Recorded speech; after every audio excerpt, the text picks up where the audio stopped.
time for the doubt, they counting me out, I'm getting it in, yeah. No time for no loss, I'm paying the cost, I'm in it to win, yeah. Refuse, mine, it can't be diffused. If you ain't thinking the same, then we playing by different rules.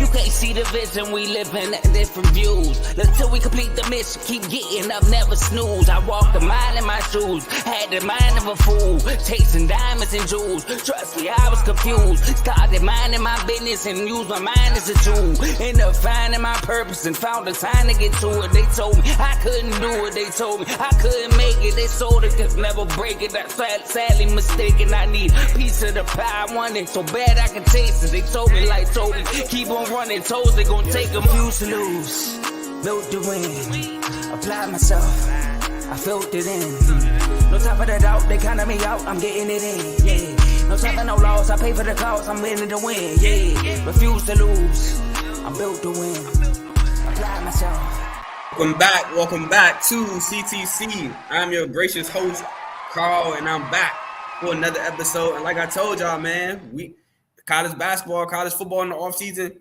so am I. You haven't seen me in a week and a day, and you get used to it because you ain't gonna see me for another 6 days after this. But yeah, man, we're here to talk about MSU season wrap up. But before I do that, I would like to ask that y'all leave a like, comment, share, subscribe. It helps the channel. It helps the network. My channel, CTC, by the way of the Refuse to Lose Network. It helps shows like Baseball with Teddy, BWT, Yankees fan, going over Yankee series, going over baseball topics in general. We got the main show featuring Joe, Tomo, and Dave. Didn't have all three of them today, but they went live this morning talking about the play-in. We had a beautiful time in basketball. Play-in, playoff season is about to start. We got RBO with Vaughn, who just went live not too long ago. His Magic has made the playoffs, so he doesn't have to worry about that until this weekend. We got FFC, Fantasy Football with Coach. It's not fantasy football season, but it's the off season. It is draft season. So he's just going to give you his thoughts on the off season draft, stuff like that. Maybe give you a little edge on your fantasy football opponents for the next upcoming season, who to look out for early. We got Kings Talk with Joe Jordan, who the Kings just stomped the Warriors last night. He went live after the game to talk about it. We got Dave's Doghouse, where he makes dogs and put dogs in the doghouse. Shout out to him. Andrea Carter seen what he put, and she reposted it. So shout out to Dave for that. Last but certainly not least, but we got In the Red Corner featuring Ty, Ricky, and Fast Camp. Huge fight coming up this week. Devin Haney, Ryan Garcia got a little chippy. We got that this Saturday, so pretty sure they'll talk about that Sunday. And but that's all the shows we got for the network. Please, like I said, like, comment, share, subscribe. Helps everyone on the channel and on the network. Now, before I talk about it, I got to introduce my guest. You've seen him on the show multiple times. Again, went to MSU with him all 4 years. Was in the same dorm for about, 2-3 of them years. Is my guy from MSU. Got to bring on my boy, Luke. How you doing, Luke? What's good, dog? How you doing? How you feeling? I'm doing good. Man. Excited to watch some NBA basketball after an MSU season like that. Your Bulls come on in a what, hour, 10, 15 minutes. Hey, hold it with the your Bulls comments for right now. Hey, don't do that. You're a Bulls fan. You already know what it is. It ain't my Bulls. I'd rather be a Bulls fan than the team I am right now. It's them right now. It's not us. It's them. Hey, look, it could be worse. Your team could have won 14 games this year. So you know what? That's a completely off topic, Carl. But I could argue for days about why the Bulls situation is worse than the Pistons. So really, don't even get me 31 combined wins in the past 2 seasons don't seem good to me. Hey man, we're stuck in this purgatory, which is the under 508 seed for the last 4 years. That doesn't get us anywhere. So I'll take that. I would take that. Okay, that's just a differing of opinion. That's just a differing of opinion. Give me the purgatory. You in purgatory. I'd wrap it in a bow for you and send it right to you, man. We below purgatory. We got our decision made, and it ain't heaven. So, all right. But like I said, man, we ain't here to talk about the NBA. We're here to talk about MSU, Michigan State. Michigan State finished 20-15 on the season. That's including the tournament. Finished tied for 6th, tied for 7th in the Big Ten. We 10-10 tied with Iowa and Indiana. MSU ranked 4th in the country preseason. slowly went down the rankings and then never retained a ranking after that. Top scorers on the year were Tyson Walker, obviously with 18.4 points per game.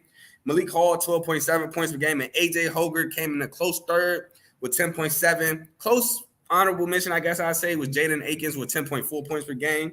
I'm going to let my boy Luke talk about how he felt on the season because we both had high hopes. So how did you feel with the end of this season? No surprise.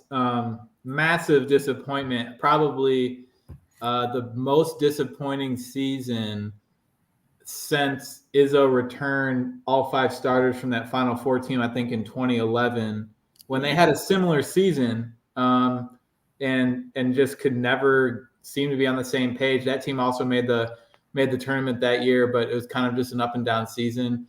Yeah, we caught it. We caught a left hook from the jump, didn't we? With the James Madison game, who obviously ended up being a tournament team and a good team anyway. But obviously, with the ranking that you have coming in, you don't expect to drop a game like that. But we even had we still felt decent about the team after that. What I think ended up happening is like our biggest weak point, which we all knew coming into the season, ended up being so much worse than we anticipated. We knew that we were weak in the front court, but we didn't know it was going to be like that.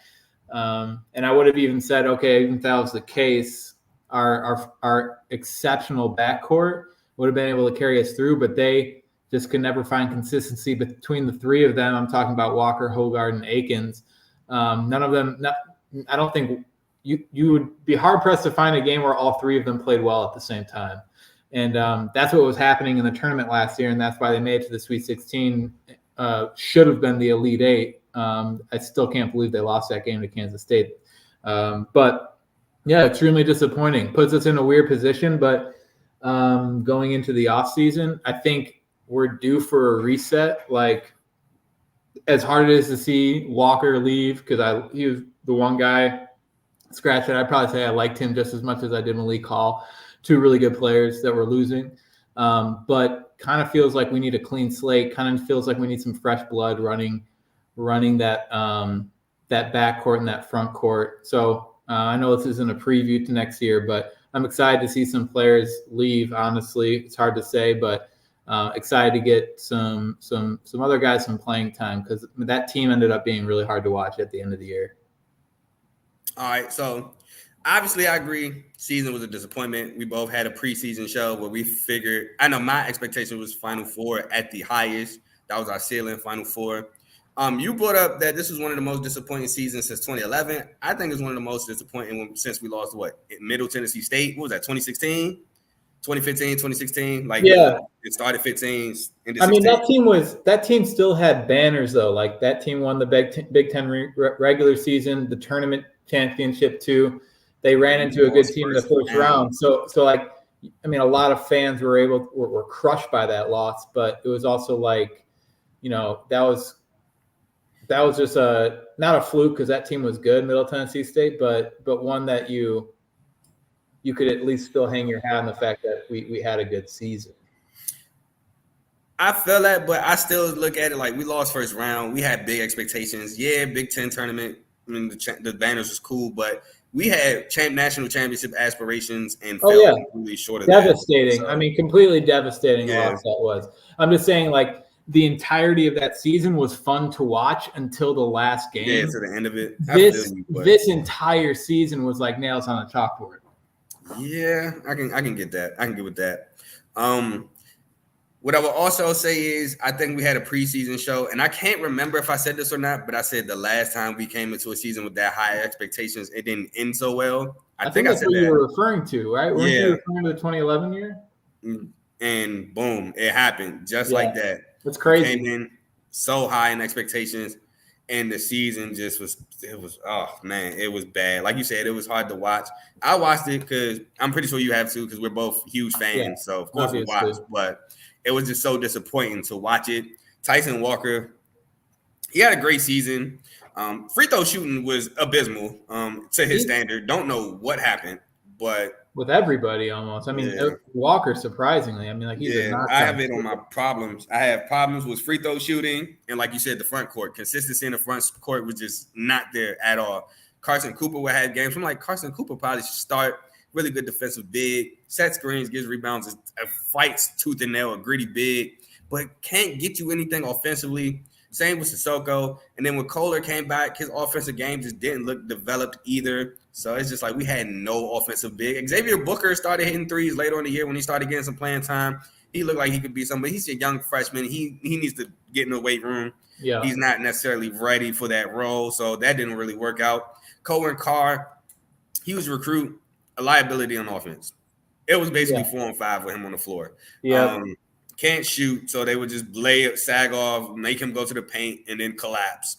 It was just hard to play him too. He has to develop at least a mid-range, something. He has to develop something of a jump shot.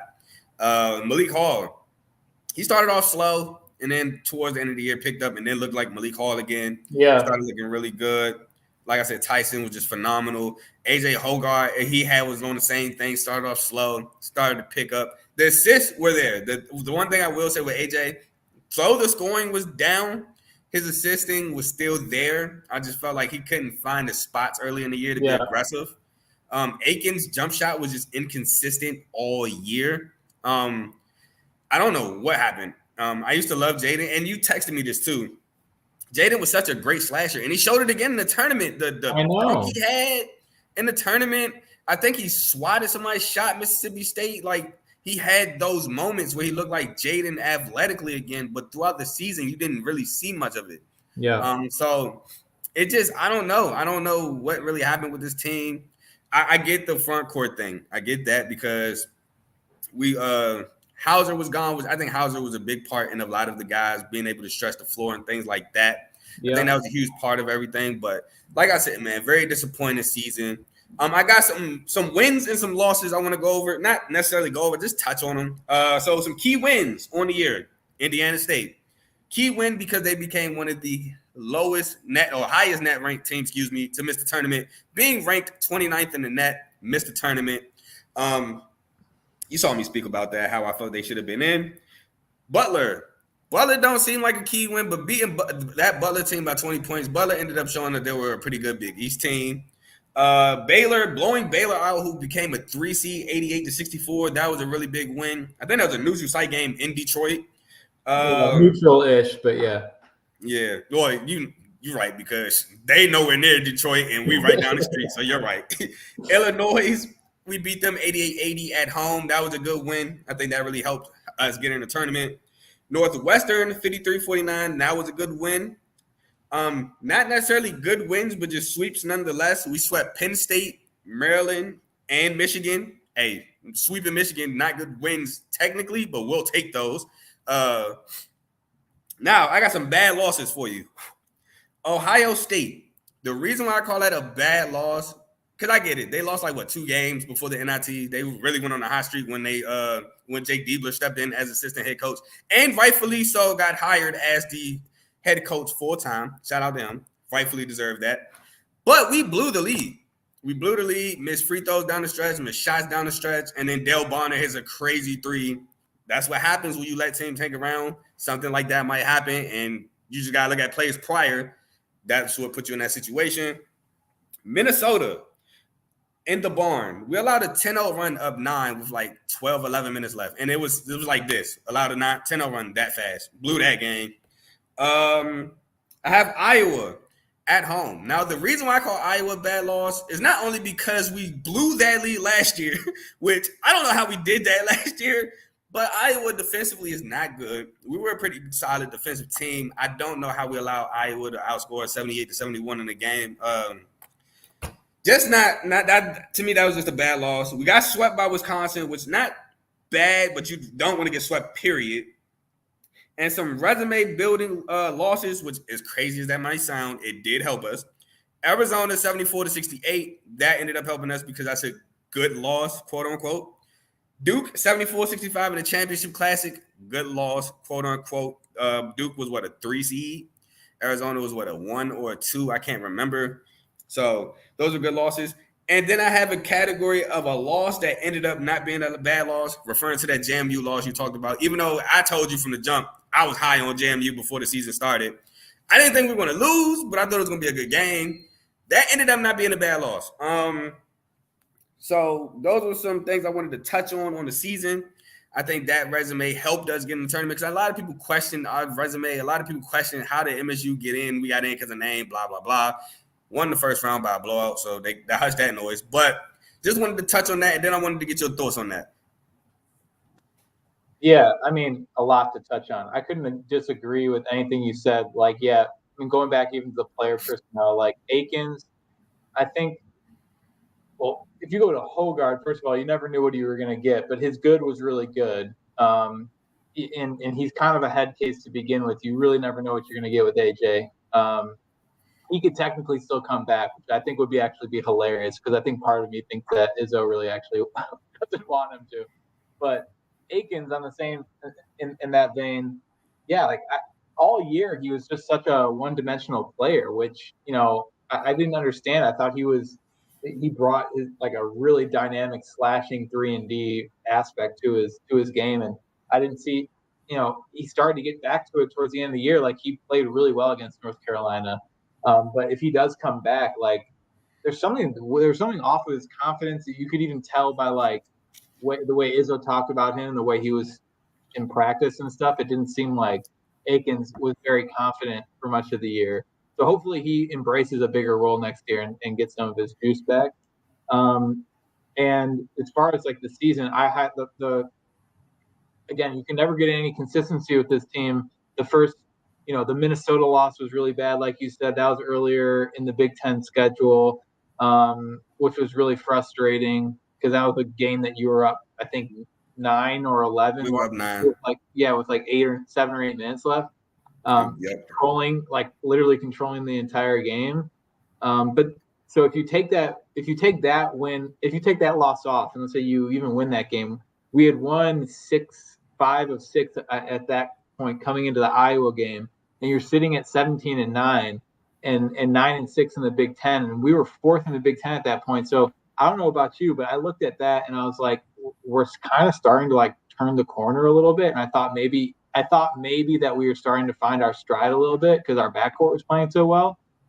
But then you said the double home loss right after that stretch of games to Iowa and Northwestern, or Iowa and Ohio State, were just backbreaking as a fan. Like, especially, I mean, the Iowa one was tough, but they shot the lights out, so sometimes that happens. But then the Ohio State one, I'm not giving any excuses about the Iowa one, but the Ohio State one was awful. Because then you go directly to Mackey Arena after that, and even though you played tough with Purdue there, it's like 3 straight losses right after a good stretch of games. So that was, I think, just absolutely crucial.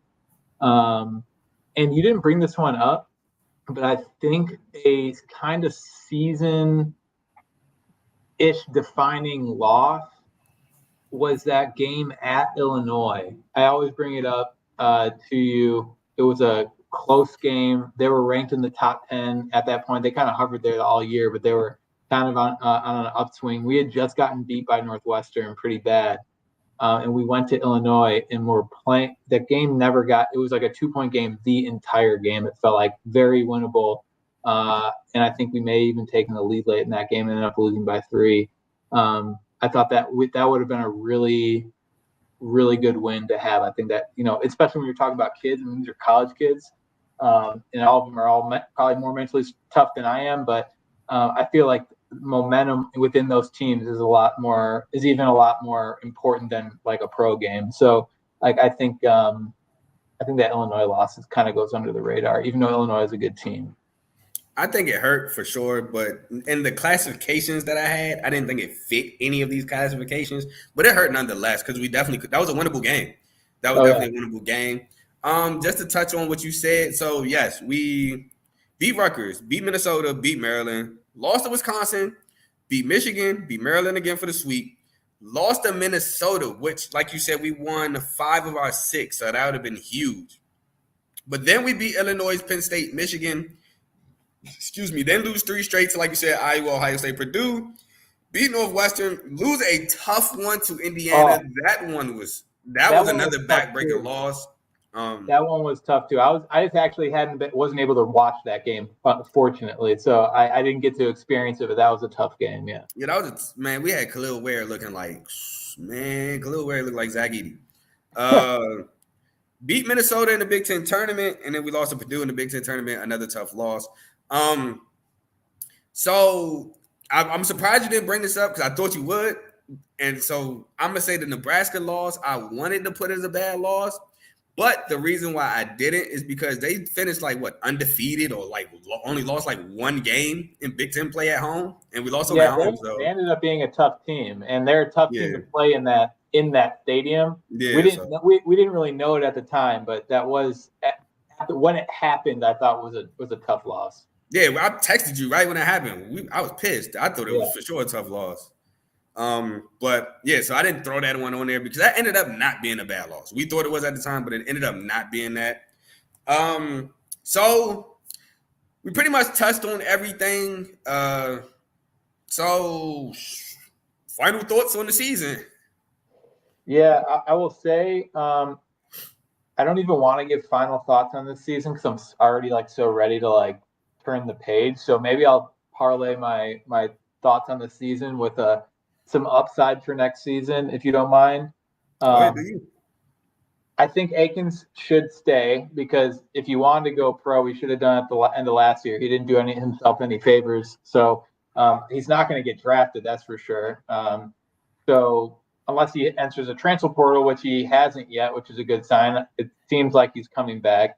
I hope he takes a bigger role because we're going to need scoring on this team. But 2 names I think are going to be good. Jeremy Fears, I'm telling you, the Big Ten should watch out for that name because even though he was a freshman last year, when he played, he looked really confident. And he didn't pop off on the stat sheet, but just the way he pushed the ball, Izzo likes to push the ball. He's a really athletic guard.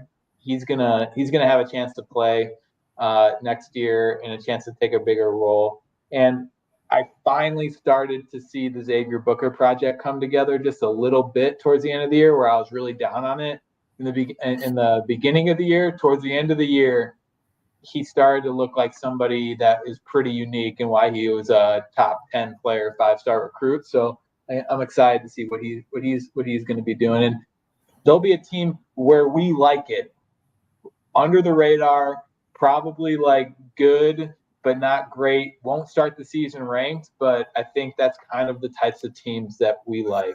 I've seen some places already have us ranked for some reason. I did see that too, but I think Izzo's going to do some adversity lobbying and try to make sure that we're not ranked at the beginning of the year. Yeah, I definitely saw somebody rank us 20. I'm like, hold on, bro, what are we doing?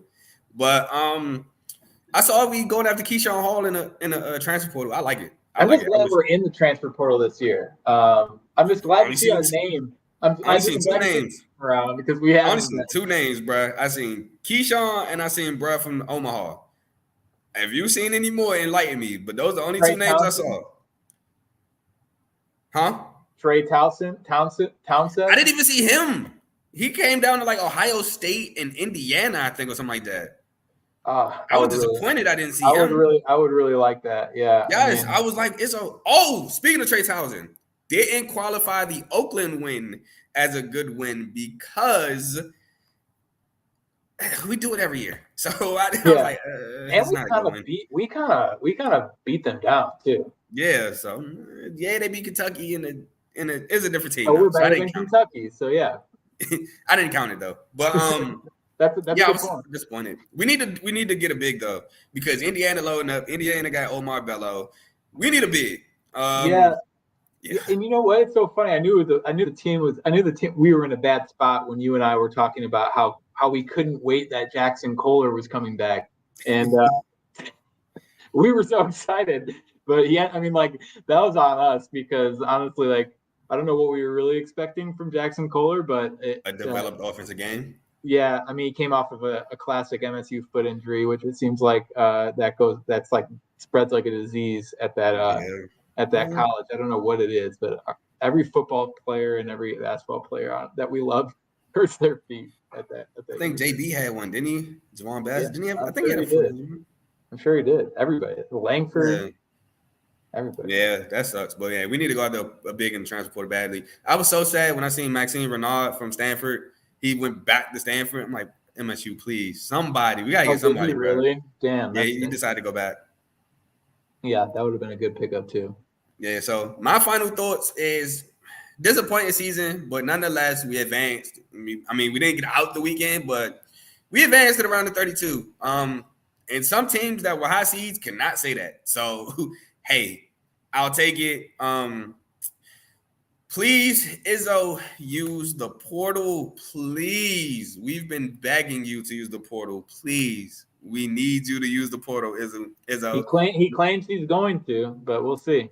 Like, I love Coach Brad. I really love Coach Izzo, man. I love what he does. I love the intensity. I love the culture he brings to MSU. I just need you to use that portal for me one time. Get us a big man that could compete with the Khalil Wares.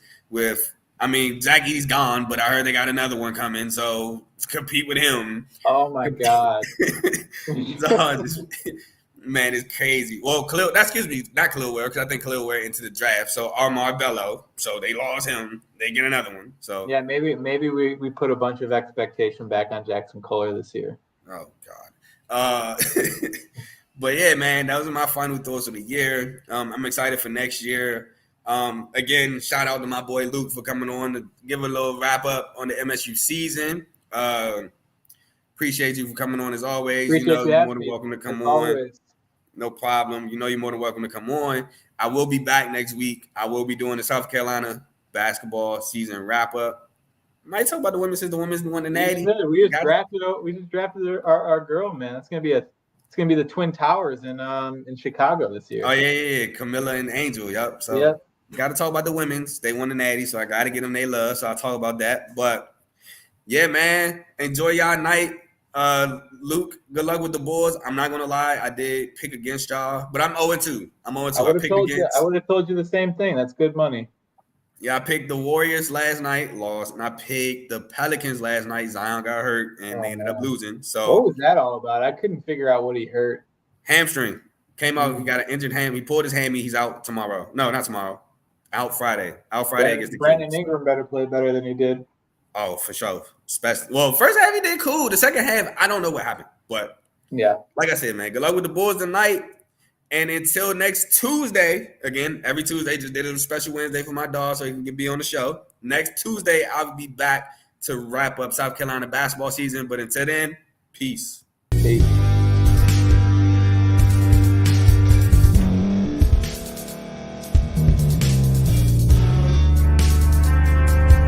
Thank you for staying to the end. If you're watching this on YouTube, please like this video, subscribe, and also hit that notification button so you can be notified next time we put out a video. If you're listening on any podcast platform, subscribe and hit that notification button, y'all, so you can be notified we put out another podcast audio.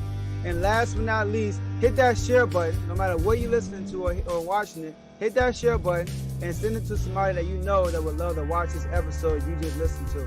So once again, thank you for staying to the end, and we'll see y'all at the next episode.